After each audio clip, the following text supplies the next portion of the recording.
En 2019, o partido POR, o partido MEP, a sostener essa aqui de uma comissão central, se está no momento que já a mitad está retirando, e de maneira mais em nenhum momento me lo a sostener essa aqui, passou a estar anticonstitucional,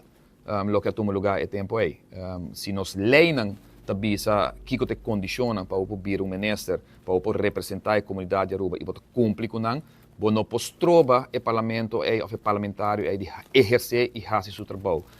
Ao do parlamento de uma comissão central, em verdade, lo ratificar ou não ratificar é decisão política que agora tomar é tempo para proibir o senhor Benici venga para viajar para o exterior, caminhar com maneira mais bisa. Estou contente com o partido futuro, em todo caso, de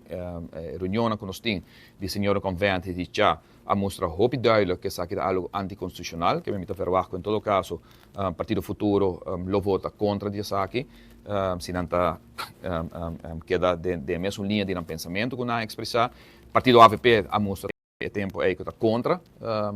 e me espera o que caso que o partido MEP também por realizar que tal um erro que não ha sido no passado que me está verwacht que há mais em verdade tanto o partido AVP partido Futuro em todo caso manter a posição e que por track recht algo que abai totalmente robusto no passado